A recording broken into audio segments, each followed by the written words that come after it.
Hi tears வணக்கம். இன்னைக்கு வந்துட்டு போலீஸ்காரங்கள் உற்ற நண்பன் அப்படின்னு உள்ளதுக்கு தான் மதிப்புக்குரிய போலீஸ்காரங்கள்னு சொல்லுவோமே. மதிப்புக்குரிய போலீஸ்காரங்கள் மக்களின் உற்ற நண்பன். அந்த உற்ற நண்பன் எப்படியெல்லாம் பண்ணுறாங்கன்னு பாருங்கள். நான் சில விஷயங்கள் பார்த்துட்டு தான் சொல்கிறேன், பார்க்காம சொல்லலை. எனக்கு குறிப்பிட்டு இங்கேன்னு சொல்ல முடியாது. ஏன்னா அது வேறு மாதிரி விஷயங்கள் போயிடும். என்ன சொல்கிறேன்னா, எந்த பிரச்சனையானாலும் அந்த ஸ்பாட்டில் நிற்கிறது அவங்க தான், இல்லைன்னு சொல்லல. மக்களை அநாகரிகமாக நடத்துவதும் அவங்க தான். சார் நான் என்ன சொல்ல வரேன்னா, மக்கள் என்ன செஞ்சாலும் ஏதோ ஒரு தப்பு. பைத்தியக்காரன் ரோட்ல நடந்து போனதுன்னு அது வேறு மாரி ஒதுங்கி நடப்பான். இது டீசென்ட்டா ட்ரெஸ் பண்ணி போறவன் பைத்தியக்காரன் இல்ல, மெண்டல் என்ன.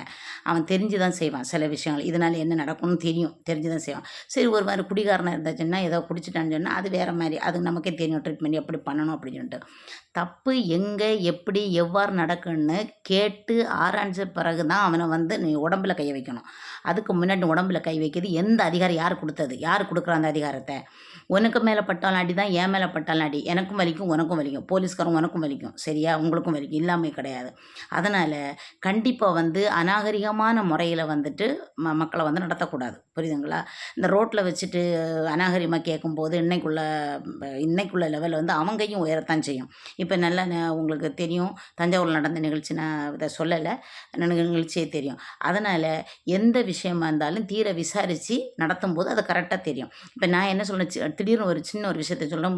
ஒரு 2 மாசத்துக்கு இருக்கும் டிவிக்கு ஆட்சி வந்த பிறகு தான் எங்க ஊர்ல நடந்த நிகழ்ச்சி. இதுக்கு எந்த எவிடன்ஸும் கிடையாது. யாரும் வீடியோ எடுக்கல. என்னுடைய சகோதரர் தான் சொன்னேன். இந்த மாதிரியாக்கும் ரோட்ல நடந்துட்டு ஒரு ஆள் இந்த வண்டியில போயிட்டே இருக்கும்போது அது பார்த்தா என்னோட ஃப்ரெண்டு தான். என் கூட படிச்ச ஆளு தான். அந்த ஆள் நடந்துகிட்டே போயிட்டு இருக்கும்போது ஒரு காரு அது நோட் பண்ணும்போது கேரளா கார் மாரி தான் இருந்துச்சாம். அந்த வண்டி அங்கே உள்ள லேடி ஒருத்தி இருந்திருக்காங்க, டிரைவர் இருந்திருக்காங்க, இன்னொரு ஆள் இருந்திருக்கு. இருக்கும்போது இந்த ஆள் போயிட்டே இருக்கும்போது இப்படி நம்ம துப்போம்ல. நான்லாம் ஸ்கூலுக்கு போய் நடந்து போயிட்டு இருக்கும்போது நிறைய பேர் பஸ்ஸில் தான் துப்பியிருக்காங்க. நம்ம பார்த்துட்டு எப்பா பார்த்து துப்பு அப்படின்னு சொல்லிட்டு போவோம். இந்த லேடிக்கு இவன் துப்புனதில் அந்த காருக்கு மேலே பட்டுரு. கார் இந்த கேரளா கார் எப்போ வரும், அவன் துப்பலான்னு இருந்தால் இல்லை.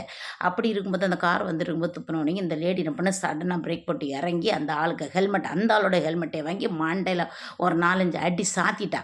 அப்படி இருக்கும்போது அந்த ஆளுக்கு மண்டை போச்சு. இந்த பக்கம் டமான்னு கீறி இங்கே மூக்கில் இருந்து ரத்தம், இதில் காதில் விழுந்து ரத்தம் வந்திருக்கு. இன்னொரு ஆள் அதில் அந்த ஸ்பாட்டில் பார்த்துருங்க, யாரும் ஒன்றும் சொல்ல. போலீஸ்காரங்க வந்திருக்காங்க. போலீஸ்காரங்க என்ன பண்ணணும், விசாரித்து பண்ணணும். என்ன ஏதுன்னு கேட்காமலே அந்த ஆளையும் அடிச்சிருக்காரு போல இருக்குது.